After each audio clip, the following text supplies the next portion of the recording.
నిన్న అర్ధరాత్రి జరిగిన ఈ సంఘటనపై ఒక విద్యార్థి నాయకుగా మీరు ఎలా స్పందిస్తారు? ఇది ఈ ఘటనలు కాకతీయ యూనివర్సిటీకి మామూలుగా మారింది. ఎందుకంటే గతంలోనే 2016లోనే ఈ హాస్టల్ పనికిరాదు, వెంటనే ఈ హాస్టల్ కూల్చాలని గవర్నమెంట్ అప్పుడు ఇవ్వడం జరిగింది. కానీ ఇక్కడ ఉన్న రిజిస్టర్ కావచ్చు, వీసీ గారు కావచ్చు, మిగతా అందరు కూడా అమ్మాయిలను వందల మందిని ఇక్కడ పెట్టి వాళ్ళ ప్రాణాలను తీర్చే విధంగా ఇక్కడ ఈ వ్యవస్థ నడుస్తుంది.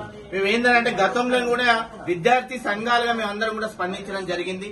వెంటనే ఈ హాస్టల్ ను వెకేట్ చేయాలి, ఈ హాస్టల్ వెంటనే మూసివేయాలని ఆనాడు మేము ధర్నాలు చేస్తే మా మీద కేసులు పెట్టడం జరిగింది. ఆనాడు పోలీస్ వ్యవస్థను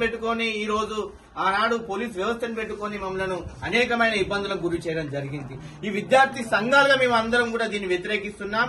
ఎందుకనంటే ఇక్కడ ఉన్న వీసీ కావచ్చు, రిజిస్టర్ గారు కావచ్చు ఈ ఘటనపై స్పందించారు.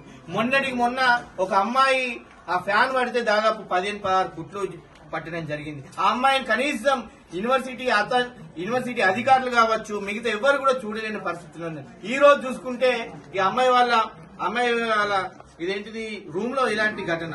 ఈ అమ్మాయిలు ఏం కావాలి? ఒకవేళ వాళ్ళ తల్లిదండ్రులు ఉన్నత విద్య కోసం అనేకమైన విద్య కోసం కావచ్చు ఉన్నతంగా ర్యాంకులు సాధించి ఈ రోజు యూనివర్సిటీకి వస్తే వాళ్ళకు జరుగుతున్న స్థితి ఇది. ఎక్కడ ఉండాలి? తిందామంటే తిండి లేదు. ఈ రోజు తిండి కోసం కొట్లాట అవుతుంది కాకతీయ యూనివర్సిటీ ఇంత పెద్ద ర్యాంకులు సాధించి. దీన్ని తీవ్రంగా వ్యతిరేకిస్తున్నాం. ఈ ఘటన పైన వెంటనే విచారణ చేపట్టాలి. గతంలో ఏదైతే జరిగిందో యూనివర్సిటీకి సంబంధించిన ఏ హాస్టల్స్ లో ఏమేమైనా ఇబ్బందులు ఉన్నాయో దీనిపైన విచారణ చేపట్టాలి. దీనిపైన బాధ్యులు ఎవరైతే చర్యలు తీసుకోవాలి. ఇప్పటి వరకు ఇంత ఘటన జరుగుతున్నప్పటికీ కూడా ఇక్కడ ఉన్న స్థానిక ఎమ్మెల్యే కావచ్చు, మంత్రులు కావచ్చు, ఎవరైతే ప్రిన్సిపల్ సెక్రటరీ ఇన్ఛార్జ్ వీసీగా ఉన్న వాకటి కర్ణ మేడం కావచ్చు ఇప్పటి వరకు స్పందించడం ద్వారా చాలా దుర్మార్గమైన చర్య. వెంటనే వాళ్ళు స్పందించాలి. ఈ హాస్టల్ కు వెంటనే వాకటి కర్ణ మేడం గారు కూడా రావాలి. ఇక్కడ ఉన్న విద్యార్థులను పరామర్శించాలని కూడా మేము డిమాండ్ చేస్తున్నాం. ఇక్కడ ఉన్న విద్యార్థులు ఎవరైతే ఉన్నారో వాళ్ళకి అనేకమైన సమస్యలు ఉన్నాయి.